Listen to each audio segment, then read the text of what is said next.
రామోజీరావు స్ఫూర్తితో మాతృభాష పరిరక్షణకు పాటుపడతామని రామోజీ ఎక్సలెన్స్ అవార్డుల ప్రధానోత్సవంలో తెలుగు రాష్ట్రాల సీఎంలు ప్రకటించారు. ఈ మేరకు మాజీ ఉపరాష్ట్రపతి వెంకయ్య నాయుడు, మాజీ సీజేఐ చేసిన సూచనపై వారు సానుకూలంగా స్పందించారు. పత్రిక ద్వారా తెలుగు భాషాభివృద్ధికి విశేష కృషి చేస్తున్న ఈనాడు గ్రూప్ 2 నిఘంటువులను అందుబాటులోకి తెచ్చింది. రామోజీరావు 7 ఏళ్ల క్రితమే రామోజీ ఫౌండేషన్ ఆధ్వర్యంలో 10 కోశాల రూపకల్పనకు పూనుకోగా పివి రంగనాయకులు పర్యవేక్షణలోని ప్రత్యేక బృందం 2 నిఘంటువులని తయారు చేసింది. రామోజీ ఎక్సలెన్స్ అవార్డుల ప్రధానోత్సవ వేదికపై వాటిని ఆవిష్కరించగా ఇందులో ఒకటి 1,33,000 తెలుగు పదాలకు తెలుగులోనే అర్థాలు వివరిస్తుంది. మరొకటి 86,000 ఆంగ్ల పదాలకు తెలుగు అర్థాలు తెలిపే డిక్షనరీ. తెలుగు భాషాభివృద్ధికి ఇవి దోహదం చేస్తాయని డిక్షనరీలను ఆవిష్కరించిన వెంకయ్య, జస్టిస్ ఎన్వి రమణ అన్నారు. తెలుగు ప్రభుత్వాలు పాలనలో తెలుగును మరింత ప్రోత్సహించాలని కోరారు. తెలుగు భాషపై రామోజీరావు గారికి ఉన్న మమకారం అనంతం.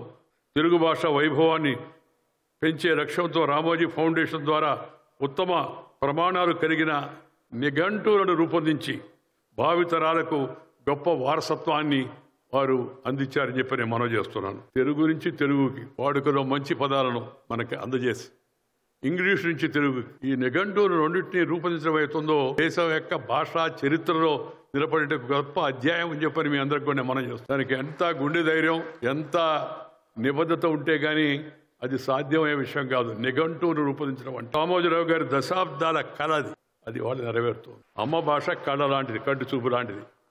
ఇంగ్లీషు కళ్ళద్దాలు లాంటిది. కంటి చూపు ఉంటే కళ్ళద్దాలు పనిచేస్తాయి. కంటి చూపే లేదనుకోండి, రెబాన్ గ్లాసు పెట్టుకున్నా జుబాన్ నుంచి ఏమి రాదు. అందుకని ఈ విషయాన్ని గుర్తించాలా. 2 ముఖ్యమంత్రులు ఇక్కడ ఉన్నారు.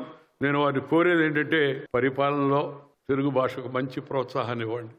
ప్రభుత్వ ఉత్తర్వులు తెలుగులోనే ఇవ్వండి. తెలుగు భాషకు ప్రాముఖ్యతను బాగా పెంచే విధంగా కృషి చేయాలని చెప్పని నేను వారిని కోరుతున్నాను. భాష పోతే మన శ్వాస పోయినట్టే. తెలుగు పోతే మన వెలుగు కనపడదు బయట. ఇంటిలో, వీధిలో, గుడిలో, బడిలో, అమ్మ ఒడిలో నుంచి వచ్చిన భాష అవుతుందో అమ్మ భాషలోనే మాట్లాడండి. First mother tongue, then brother tongue, later any other tongue. ముందు మన భాషను నేర్చుకుందాం. దాంతోపాటు మనం హిందీని కూడా నేర్చుకోవాలా. హిందీని వ్యతిరేకిస్తే అర్థం లేదు. దేశంలో మనం ఇంకా ఉన్నత స్థానానికి వెళ్ళాలంటే, రాష్ట్రం నుంచి దేశ స్థాయికి వెళ్ళాలంటే ఆ భాష కూడా నేర్చుకోవడం చాలా అవసరం. నేను భారతదేశ ప్రధాన న్యాయమూర్తి ఉండగానే ఈ గొప్ప గ్రంథాన్ని ఢిల్లీ నగరంలో ఆవిష్కరింపజేసి తెలుగు జాతి ఖ్యాతిని, గొప్పదనాన్ని దేశవ్యాప్తంగా, ప్రపంచవ్యాప్తంగా తెలియజేయాలనుకున్నారు.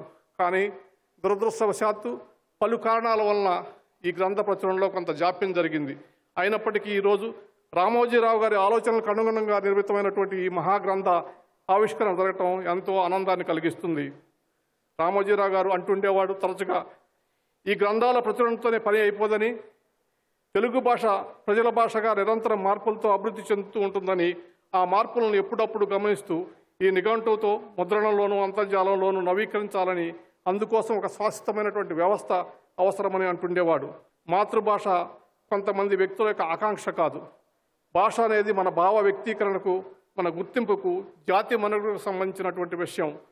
మీ అందరికీ తెలుసు, తెలుగు భాష లేకపోతే చరిత్ర లేదు, సంస్కృతి లేదు, ఆఖరికి జాతి మనుగడ కూడా ఉండదనేటటువంటి విషయం. తెలుగు జాతి, సంస్కృతి, సాంప్రదాయాలను సంపూర్ణంగా వాటి వికాసాలను పరిరక్షించేందుకు రామోజీరావు గారి జీవితం ఆదర్శంగా తీసుకుని జాతి పునర్నిర్మాణానికి అంకితం అవటే మనం ఆయనకు అర్పించగలిగినటువంటి నిజమైనటువంటి నివాళి. రామోజీరావు స్ఫూర్తితో పాలనలో తెలుగును అమలు చేస్తామని ముఖ్యమంత్రులు ప్రకటించారు. సమాజానికి ఎంతలా సేవ చేశారో తెలుగు భాష కూడా రామోజీరావు గారు అంతకంటే ఎక్కువ సేవ చేశారు. రామోజీరావు గారి టెక్నాలజీ కాలంలో కొత్త ఇంగ్లీష్ పదాలకు ప్రత్యామ్నాయంగా సరికొత్త తెలుగు పదాలు సృష్టించారు. కొత్త డిక్షనరీని రూపొందించారు. ఇంకా ఆయన అడిగారు, రమణ గారు చెప్పారు, తప్పకుండా ఒక ముఖ్యమంత్రిగా నా బాధ్యతను తెలుగు భాషను కాపాడుకోవడానికి ఏం చేయాలనో చేస్తాం, దానికి రామోజీరావు గారు స్ఫూర్తితో పనిచేస్తామని చెప్పి కూడా మీకు నేను హామీ ఇస్తున్నాను. పెద్దలు వెంకయ్య నాయుడు గారు, ఎన్వి రమణ గారు సూచన చేశారు తెలుగు భాష గురించి. తప్పకుండా మేము ఈ మధ్యకాలంలో ప్రభుత్వం ఇస్తున్న జీవోలు మిగతా వాటిని తెలుగులోనే ఇస్తూ ఉన్నాం. కాకపోతే ఇంకా అది కొంత సమయం పడుతుంది. దాన్ని తప్పకుండా ముందుకు తీసుకెళ్తాం. తెలుగు భాష చరిత్రలో సువర్ణాధ్యాయంగా నిలిచే ఈ 2 పదకోశాల కోసం డిక్షనరీ రైటింగ్ సాఫ్ట్వేర్ను వినియోగించినట్లు నిఘంటువు రూపకల్పనను పర్యవేక్షించిన పివి రంగనాయకులు చెప్పారు.